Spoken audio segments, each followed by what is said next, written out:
another week of Small Town Expectations, and I have my very first guest that I don't actually know on a personal level. So I want to introduce my new friend, Emmi, and I want to tell you just a little bit of a story about Emmi before we hear from her. So here's kind of how I have my first interaction with her. I'm in an airport, and the podcast is fairly new, and I am sitting in an airport and just waiting for my flight at my gate, and I'm looking through my email, and all of a sudden I'm like, who is this person? And I click on this email and I read it, and I just start crying because I'm so overwhelmed with like this idea and this truth that this is actually being heard in other places. It's not just my family listening to this show. It's actually going other places. And I think that was my first big like, oh my gosh moment. And I was so excited and so nervous that it took me a very long time to get the courage to actually email her back. And so I think that the timing is perfect to bring her on for this week's show. And she has an amazing story. She is going to share some really cool stuff with you. And so I am really excited about the show that you're about to hear. Here is Emmi. And Emmi, if you want to just say hello and introduce yourself. Yes, of course, Brandi. Thank you so much for having me on the show today. I'm just so excited to share my story and about my ties in Bloomfield and honestly how it's kind of followed me the rest of my life. We moved to Bloomfield when I was about 5 years old and lived there till I was about 16. So, a good 10 plus years that we were there. I was pretty well-rounded growing up. I was in the gifted program at Bloomfield schools. I'm an artist. We were pretty active in the First Baptist Church there. I played soccer, volleyball. I was really into theater, student council, you name it. I was probably a part of it or had, some hand in it in some sense of the word. And then when I was 15, my father announced that he had accepted a job up in Hayden, Colorado, and that the family was going to be moving with him. So it took about 18 months for this to really set in as a young adult, oh my gosh, I'm leaving my friends, my family who lives in Albuquerque only a couple hours away, they're now going to be 12 hours away. It was really devastating for a 16-year-old, pretty active teenage girl. And so I was petrified to move because in Bloomfield, it's a small community. It's 7,000 people, even, 10 years ago, probably not even that much. Right. You know everyone, and it's hard to leave when you have, obviously, it's a good thing going. You've got friends and family, and it's basically your whole support system, and you're moving to a place where you know your aunt and uncle. What is this 16-year-old girl to do with that? Yeah.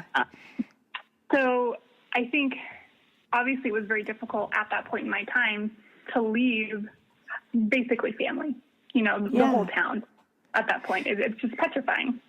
Were you, so you're 16, so that's about, freshman, sophomore age?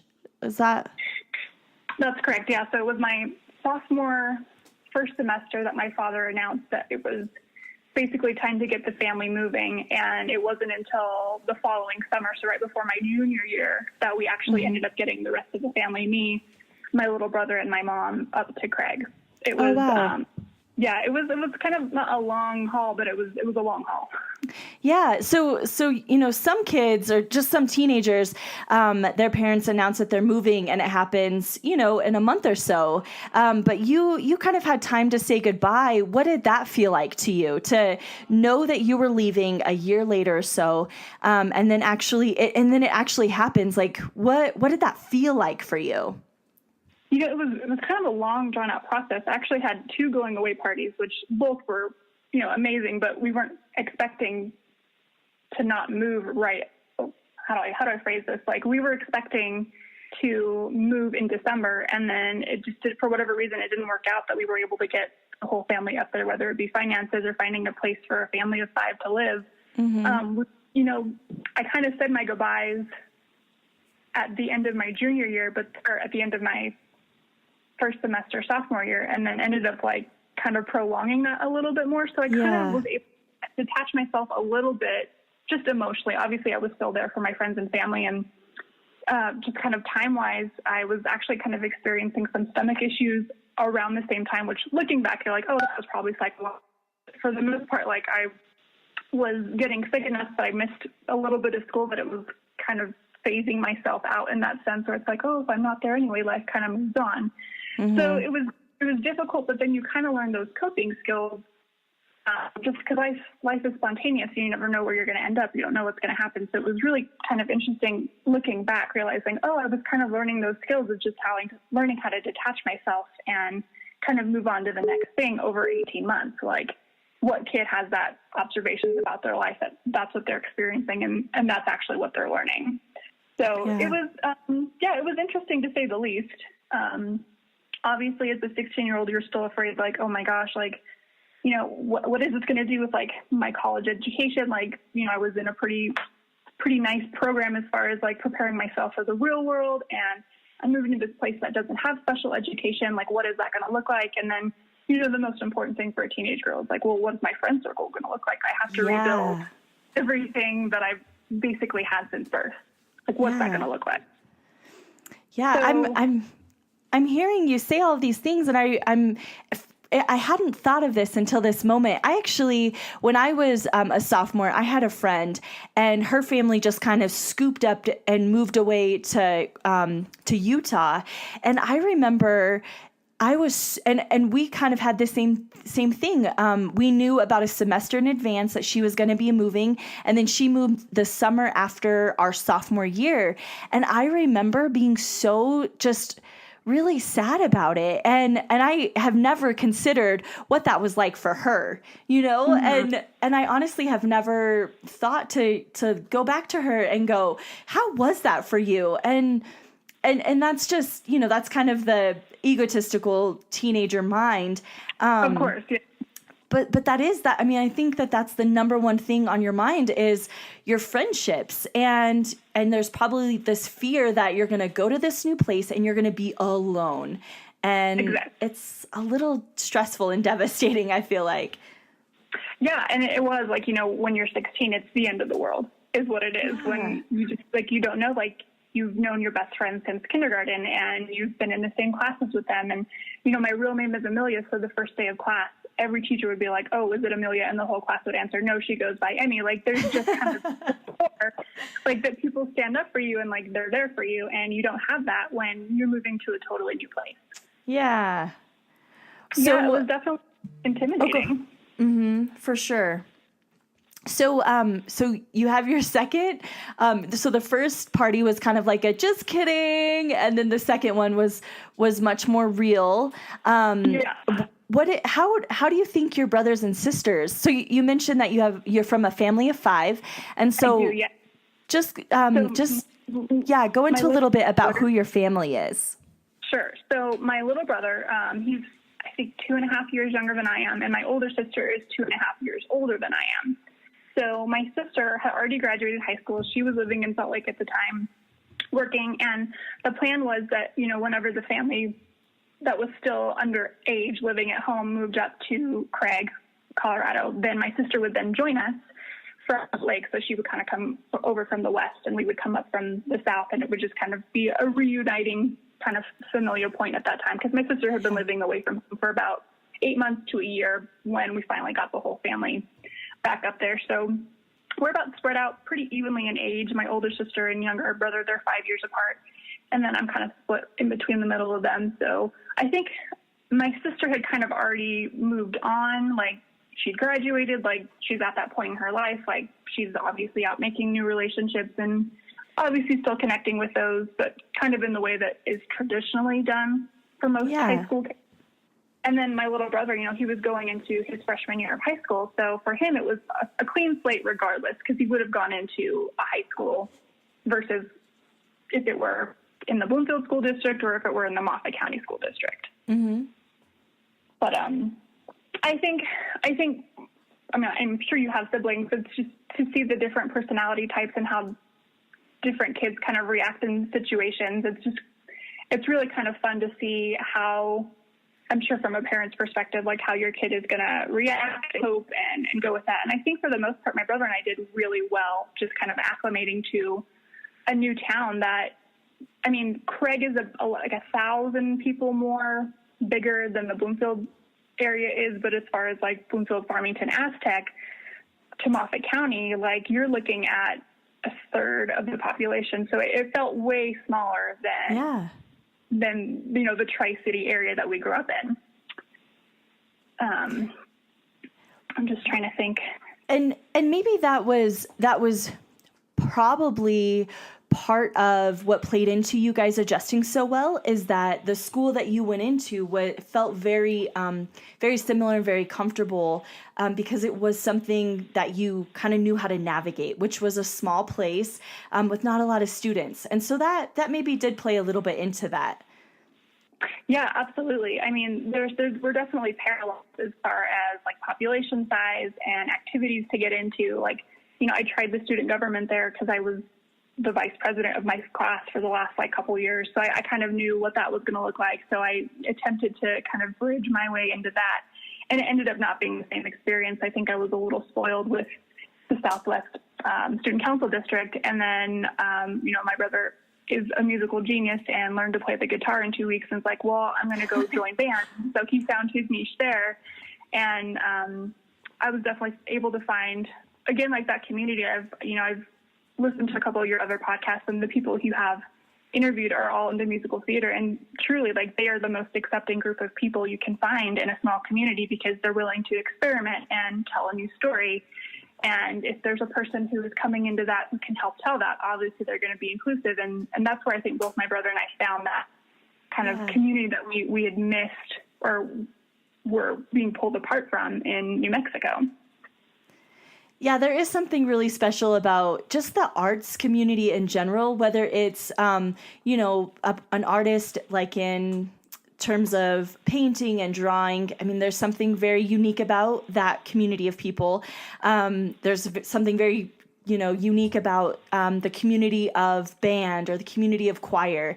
And then the community of theater is, its own little world. And I think, and Haley, kind of mentioned this a couple weeks ago, that is something really special, is that this is a very, it's very family oriented. And you're right. Like you said it, going into theater and they just scoop you up and accept you wherever you're at and just kind of, okay, let's be friends and let's move forward together. So I'm glad that you experienced that in another state too. Yeah, absolutely. And of course, at 16, I'm still very grudgingly upset that I had to move away from my friends. But, she's still one of my best friends to this day. She was in the musical theater program in Moffat County, and she kind of reached out. She was like, oh my gosh, I love the way you dress. Like, your sense of humor, I can tell by the way you smirk is very similar. And I was just so angry about moving. I didn't open myself up to new friendships immediately. It took a couple months for me to be like, oh, okay, maybe these people are going to be able to fill that void that I had. And, it's a lifelong friendship that you've grown accustomed to having after years and years of just oh, sorry for me being the jerk the first 2 months that we were, in the same room. My bad. But of course, you're a kid, you don't know what you're preventing yourself from learning and experiencing. Yeah. And also once it's probably something that you guys look at now and go, hey, remember when I wanted to be your friend so bad and you didn't want to be my friend? And then you're like, yeah, whatever. Yeah, we bring it up all the time. It's like, hey, remember that time I complimented you on your shoes and you just gave me the snarkiest look and said, thanks? And now we can talk about anything and everything and we read each other's minds. It's just, hindsight's 20/20. Yeah, absolutely. Well, cool. And so after high school, kind of what happens when you finish high school? So I finished high school and I knew that I wanted to go into the arts somehow. I'm a painter. I'm a graphic designer. Obviously at the time, some kids, at least, 10 years ago, it's like, what the heck is graphic design? I don't even know what that was. But I knew I wanted to go into the field somehow. And at the time, my dad's like, well, I think you should be a teacher. And my response was, shut up, Dad. You don't know my life. How dare you? How dare you say that to me? But the plan was to finish out my associate's degree. So the great thing about transferring to Moffat County High School was they offer a dual enrollment program, which was not offered in the Bloomfield School District. And basically that means you can take, college education courses while you're in high school. So by the time you graduate, you can graduate with your associate's degree with your high school diploma. But because I had transferred in my junior year, I hadn't had the time to start taking college classes my sophomore year. So I've taken some college courses my junior and senior year of high school. So I just stayed and finished out my associate's degree through the satellite campus of Colorado Northwestern Community College in Craig. And those 2 years that I was there finishing out my degree, not that they were lonely per se, but all of your friends that I have just accumulated over the last 2 years had gone off to Greeley or Boulder or coming to Grand Junction, and they were just living their own lives. So again, you're just kind of on an island. And my best friend was a year younger than I was, so she was obviously living her senior year.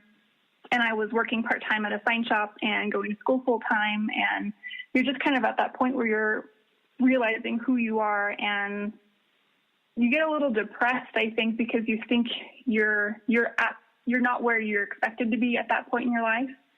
And, again, in hindsight, you're like, oh, well, everyone's thinking that, so it's okay. Like, you shouldn't have your life figured out at 18. Like, no one is expecting that of you. But obviously when you're 18, you think you know it all, and then you're depressed because you didn't go off to some big school that you planned, and you're still living in Craig, Colorado, and there's a tiny community college that really doesn't even offer the classes that you want or need. And you just kind of are a bah humbug about it. And then, my best friend graduated, and she did the same thing that I did, where she was left there. She's like, oh my gosh, like, all my friends are leaving. What do I do? Like, I know you're here, and obviously that's important, but she's like, I had no idea this was what the last year of your life was. And it's like, well, you don't want to, share in your depression with someone like, hey, I'm really struggling because everyone is off living these adventures. And so my best friend and I just kind of sat together, and it's like, well, let's do something creative. Like, let's just have a reason to have people over. So over the next couple of years that I was there, we had friends come over, and we just ended up like doing these ridiculous photo shoots. Like, we would go through the eras and start with the 40s, and then we did a Halloween one where we were zombies. And like, we kind of gave ourselves an excuse to have community. Yeah.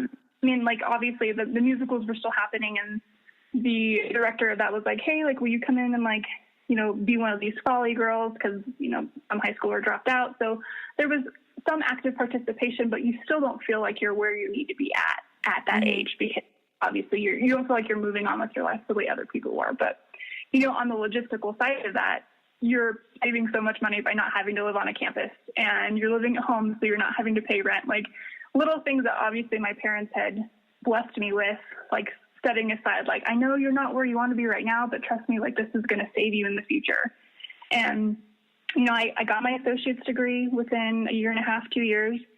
My grandparents called me and said, hey, we're retiring from Salt Lake. We're going to settle down in Grand Junction. If you want to come finish out your associate's degree or finish out your bachelor's degree, come live with us. Like, you don't have to live on campus. Like, you don't have to find a place to rent. Like, the way God's timing just worked out, even though it wasn't in mine, like, in hindsight, you're like, oh, I was just kind of blessed along that path the entire time. Like, obviously there were things that were happening that I had no control over, but, it was being laid out in front of me. So 2013, I think a couple days into January, so it was fresh in the year, I was accepted to Colorado Mesa University for the graphic design program. Or the beginning of it, you have to be accepted, obviously, a couple years later with your portfolio review. But I ended up moving, got registered for classes, and then a couple weeks later, living with my grandparents, and then starting basically from scratch the same way I did in high school, but truly alone, because I didn't have my immediate family, my siblings. It was just me and my grandparents, and I was going to school. Mm-hmm. So I think that this part of your story is going to really, really resonate in like 20-something-year-olds' lives right now. I can't tell you how many teenagers I know that are like, I should be doing this, X, Y, and Z, ABC, and they're so upset that they know other people who are doing ABC and they're just doing HIJ. You know what I mean? Yeah. And it's so frustrating for them because they can't see past their nose at really all of the incredible things that are happening in front of them because they're so focused on the things that they're not doing like everybody else. And I try to be that voice in these young people's lives saying, yeah, but what about this? Like, how cool is it that you have this opportunity? And usually I just get, yeah, okay. Like, yeah, you're right. That is pretty cool. But then, and not a very long amount of time, it's back to that whole idea of, well, I should be here and I'm only here. And so I think this part of your story is really cool because now you look back on it and you go, man, I did have a rough year and I was kind of in this self-pity, but these really amazing things were happening right in front of me. And looking back on it, you can see all of those cool things. Exactly. I think that's neat. And I've heard that so often. Obviously, you can hear something until you experience it, and then it really clicks with you, where you need to live in the season of your life and grow where you're planted. Like, those two things really resonated with me because there is only so much that you can do about a situation. Like, if you're only working part-time because you're trying to finish up a degree in, time management, it's obviously as much as you can give into it. And you are waiting on some other thing to happen in your life that is time sensitive, you do feel stuck. But you can truly make the most out of it. It's just a matter of willpower and, honestly, work ethic. Like, if you want something, you're going to have to work at it. And if you truly, if it's in the plan and if it's something that is obtainable, but you have to work at it, then you're just going to have to kind of suck it up and do it. Like, that's kind of the not hard life lesson, because there's so much reward in working for what you have and what you want. But yeah, I've heard that so many times, and it's kind of an excuse to me, just because I've not that I've overcome so much in my life, but that's just truly how I feel. It's like, well, I was in the situation and I was depressed, and it took my dad telling me to like suck it up and apply for CMU the way I was supposed to, and that's what it took for me to be like, oh, like, this isn't the end of the world. Like, yeah, obviously just here for a reason. And years later, I still have friends that say, oh my gosh, like, remember that time you had that photo shoot party? And I love those pictures that we took, and it was just so much fun to get gussied up and have that weird family time with friends. Like, you have to make the most of your situation, but still be working towards the future. Like, I think that's just how we keep moving on as a civilization. Yeah, absolutely. I will agree with that statement 100%. Exactly. So, and just kind of going back to the timeline of my story, like, 4 years before I'd experienced like, oh my gosh, I'm leaving this community that I built up. And then I'm doing the same thing again in Craig. Like, oh, I'm moving 3 hours away. Obviously we're at this point where some of my friends are already off doing, the school thing that they're doing. They're getting married at this point. But I still feel a little behind. Like, I still feel like, oh, I don't have my degree yet, and I've got friends who are graduating in the next year. But again, like, you kind of get back into that season of like, oh, I'm not where I need to be. Like, what is this about? And I was just at that point in my life where if someone didn't already know me, I didn't feel like I could approach them to be their friend. And I think a lot of people have that mentality, like, especially growing up in a small town, when you have kind of that bubble of people who know you. It's like, well, do I even need more friends? Like, do I really need to reach out to build a community? And then you're plopped in a place where you don't know anyone again. You're like, oh, I was in my comfort zone again. Like, I need to obviously snap out of that so I can survive and build a community. So the first, I would say, 3 months of living off of campus and just being petrified that I was going to flunk out, even though as an overachiever, like, that's never really an issue. It's just a fear that right. Most of us tend to have, right? Yeah. It was just like, okay, these are the things I'm focusing on. Like, I'm just going to school, and that's it. And you begin to crave community, but then you're petrified of like, oh my gosh, like, what if someone doesn't like me? Like, in hindsight, you're like, oh my gosh, like, what was I thinking about? But I mean, when you're that age, that's obviously a huge concern. And so I'm sitting in the middle of this Wednesday night church service, and I'm just praying, like, God, like, send me a friend. Like, I feel like I haven't done anything. And as an artist taking these drawing classes, it's required to carry a sketchbook, and, you sketch X amount of pages during the week. And this girl sitting next to me in the middle of this church service, like, reaches over and she's like, oh my gosh, I love your sketches. Do you want to come to my Bible study? And I was like, oh, like, thanks, God. Like, you just answered that prayer immediately. Like, that's pretty cool. Like, thank you for that. And so, for the first 3 months I was isolated. I was really kind of trying to figure out who I was in this new season of my life. And then God's like, okay, once you figure that out, like, here's some people who I can bless you with who can help kind of build up that new person that you're becoming. And so I participated in this really amazing Bible study of college-age girls experiencing the same thing. After that first semester, which, I passed with flying colors, I was like, okay, I feel like I'm getting to a point where I can maybe work another part-time job and just kind of, start building up a little bit of savings and pay for college textbooks. And I got a job working for the Mesa County Library. And the community there has been incredible. Like, even 5 years later after leaving and coming back, and obviously I'll get to that part of my story in a minute, but just being in a community of people who are constantly craving knowledge and wanting to help others and looking for other ways to be creative, it really just kind of helps round out who you are as a person, and you become very confident in who you are and what you're doing, and being willing to ask for help with projects and just kind of move forward. So there was, again, like going back to the season of, I'm just kind of waiting for something to happen. I should learn the most about myself. And then just being exploded into just such a loving environment of caring people who will do anything at the drop of a hat for you. Yeah. So I think a lot of people can get really discouraged when you're in those moments of, okay, I guess it's just me. Like, what am I going to do here? and if you're kind of just diligent, I think in that, then I think God's going to provide for you. Like, you're going to have that season where here's the people who you were wanting in your life, and I'm blessing you with them tremendously. Yeah. And I think you said it earlier, you can have these prayers and you can, and God's like, okay, but you got to do the work, Emmi. And you did, you put forth the effort of this person reaching out their hand and saying, hey, like, I really like this. I'm going to invite you to something right after you pray that prayer. Like, I need community. And God's like, okay, here you go. But if you hadn't, followed up and if you would have let fear drive you, exactly.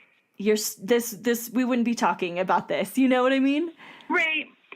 And I think that's just kind of something I've learned over the last couple of years is like fear truly is the only thing that is standing in your way. Like, obviously there are logistics for certain situations that are going to prevent something from happening right then and there.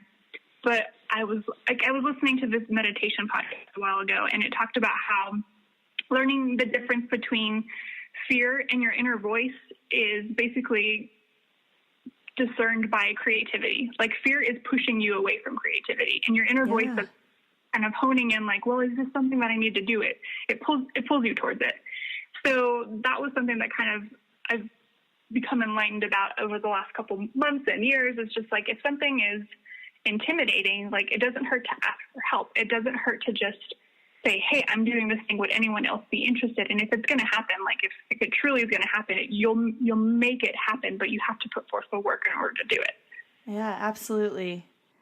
Yeah. So, I mean, like, just kind of going back to where I was at in school and working at the library, I worked there for a couple months and then met my now husband, but he started working there too. And both kind of just had this situation where we felt like, I'm going for graphic design. He wasn't going to school at the time, but felt like education was really something that he was moving towards as far as just a profession.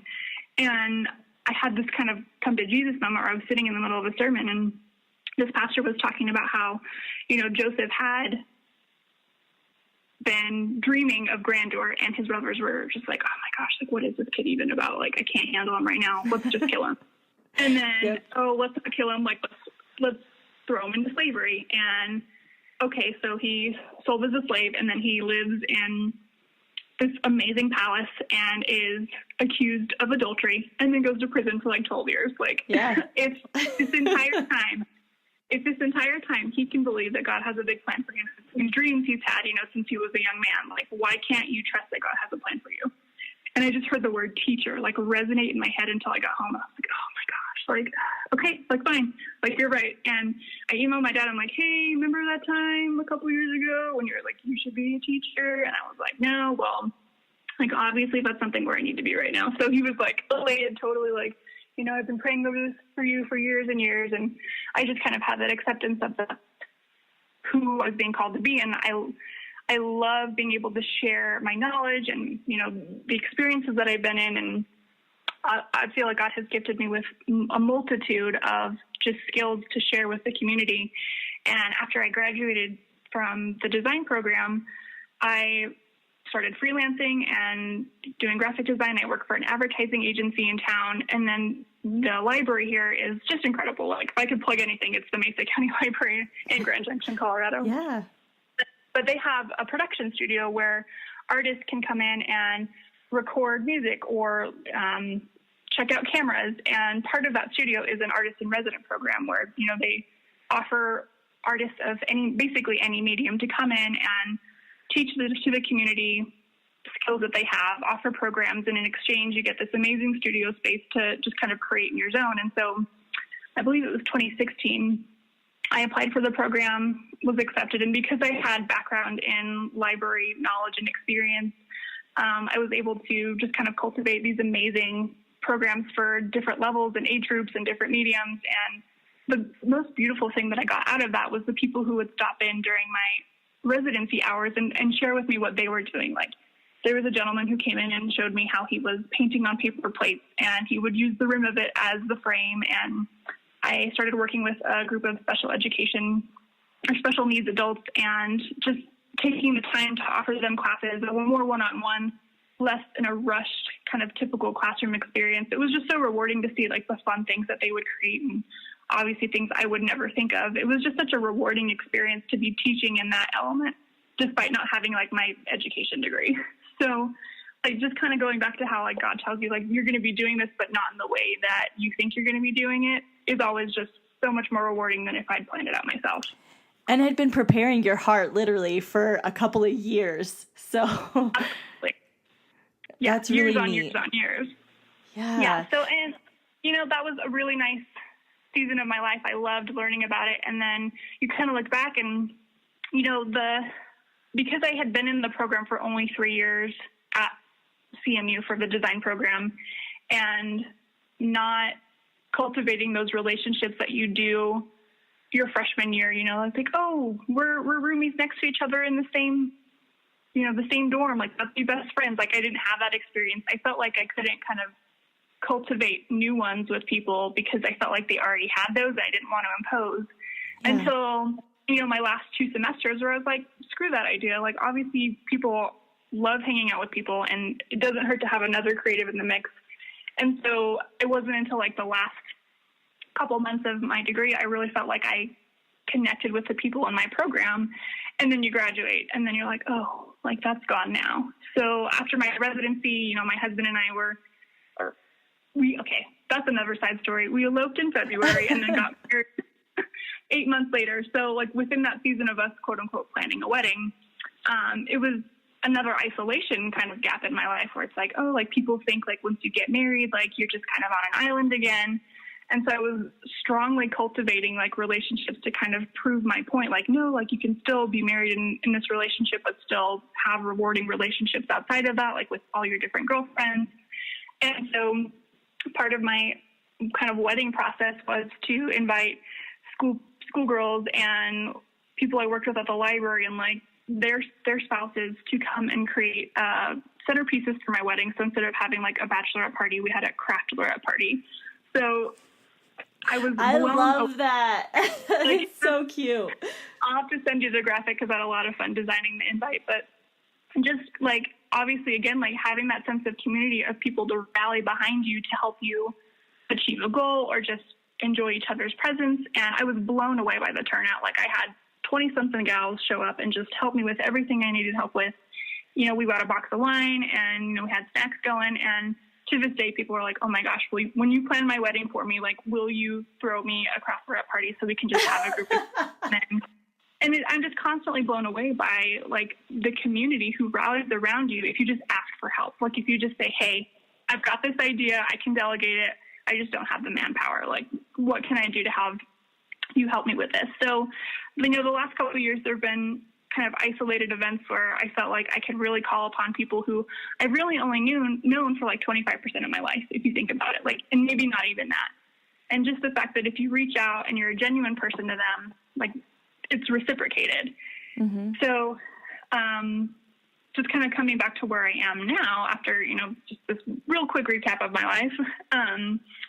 A couple months ago, I kind of reached out to some alumni friends that I had graduated with the program, and we've had a traveling sketchbook going for about a year and a half, but it's just taken so long for it to get back to one person because, you get it and you think, oh, I can fill 4 pages, and then 2 months go by and it's like, oh, I haven't even opened this thing up. Like, what's my problem here? Life just kind of gets in the way. Yeah. And I just figured, hey guys, like, let's just get together. Like, I'm going to instigate, like, let's get together and we'll have like a drink and draw at a local coffee shop or whatever. And, a couple of people got together and it's like, I honestly haven't seen any of you since graduation, but there's clearly like a need for design and a need for community and a need to just get together and create things. Right. And then a couple of weeks later, I was asked to be on a panel at a co-working space in town about being a successful artist in Grand Junction. And I was blown away by the number of people who showed up. And, I ran into a couple of people who I graduated with who I wasn't super close with just because, again, like, oh, I thought they were too cool to hang out with me. And just realized they were in the same boat. Like this gal had created a pop-up gallery out in Fruta and was having zine parties every month. And you just had no idea that any of this was happening because you're just craving it so much, but not willing to go out of your comfort zone to find it. Yeah. And I just realized, like, oh my gosh, like there's obviously people here who are craving just community and getting together. Like, why don't we do this officially through the university? So I contacted the Colorado Mesa University Alumni Association and said, hey, can we start an art and design chapter? And they're like, go for it. So they're like, if you will build it. Yes. And I'm just floored by the outcome. Our first meeting, we had 12 people show up. Like, that's awesome. It's insane. It's kind of insane, like, that so many of us are just kind of craving and waiting for it, but no one's actually instigating the relationship to happen. And I'm like, well, if no one's going to do it, it might as well be me. Yeah.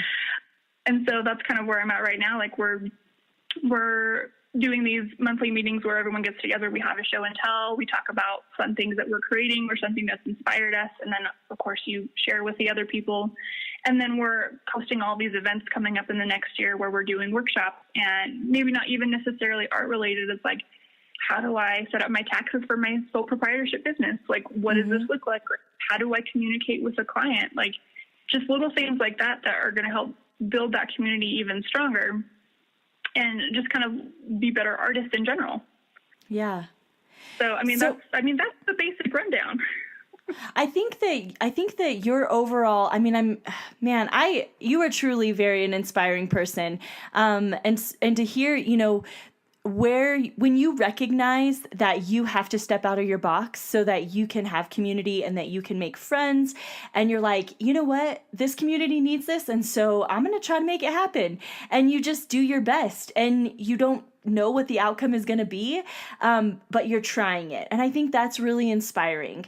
And I think that your overall sort of message, and you are allowed to say, well, Brandi, actually, this is what I think. But here's what I hear you saying is that community and people are really what's really important for somebody living in a small town. It's about stepping out of your comfort zone, and it's about finding community. Like, where do you fit? And you have to overcome some stuff to figure it out. Absolutely.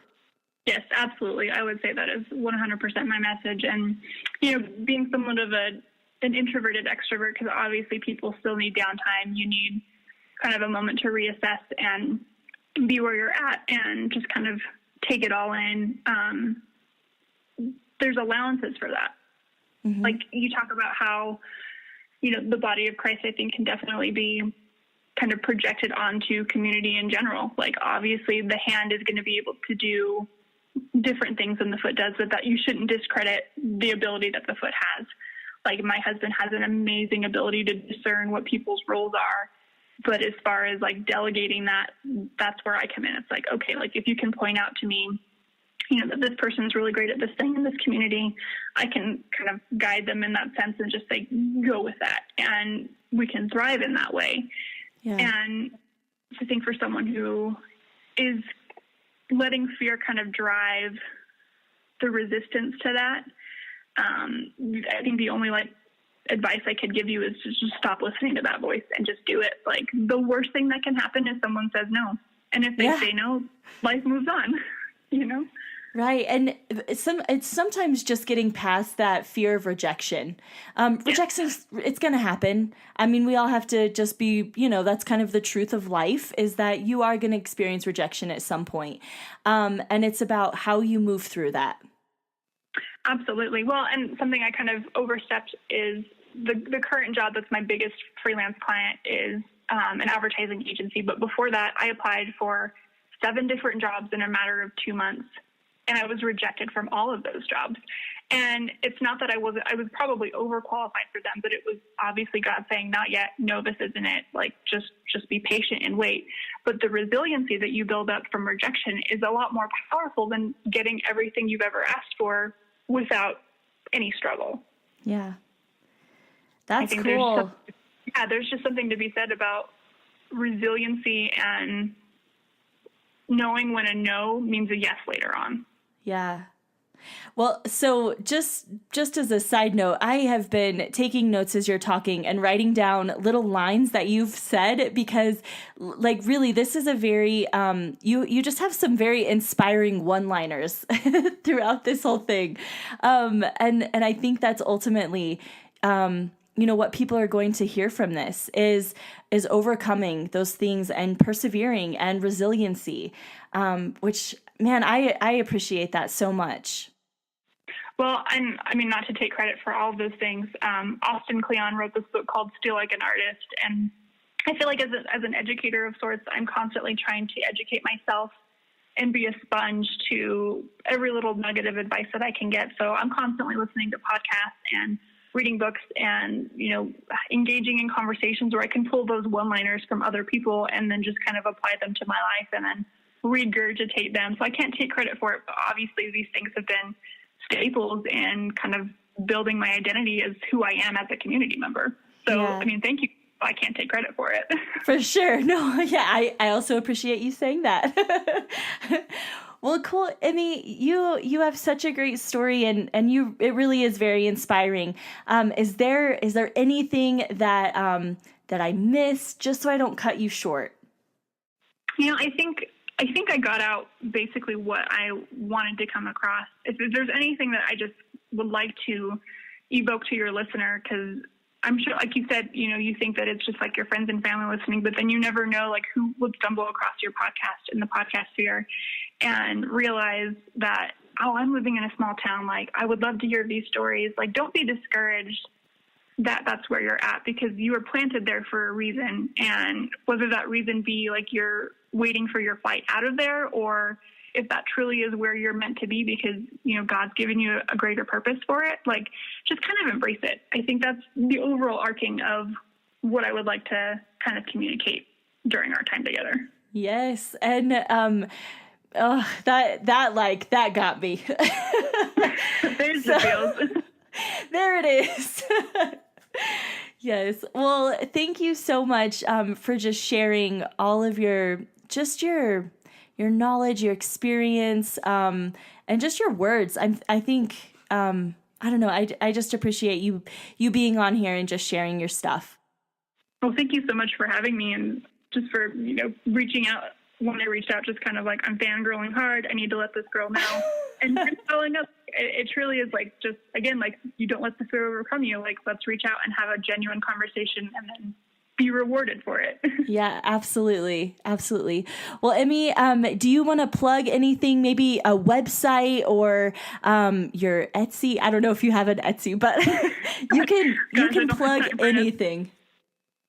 Sure. I mean, if you want to reach out for any design or artistic services, Emmi@blinddesign.us is my email. Blinddesign.us is our website. I feel bad. Like, they always say that the cobbler's kids' shoes are always the worst. Like, I haven't updated my website in probably 2 years. But my Instagram, E.T. Ferris, probably has the most accurate depiction of what I'm currently working on. And I try to update that somewhat quarterly just so people know, like, oh, that's a cool thing that she did. But, I guess those would be it. And I'm sure I'll let you know if anything else changes, because things are just constantly in the works for me. Absolutely. And we'll put those links down in your description. And so anybody can click over to Blind Design or click over to your Instagram right here from the podcast. So share and like the podcast. And you can always follow me over on Instagram, Twitter, Facebook, all of those things. I'm Rad Brandi. And if you are listening out there in the world and you want to tell your story on this podcast, Small Town Expectations, give me a shout at brandirose9@yahoo.com and let me know that you're interested and we will make it happen.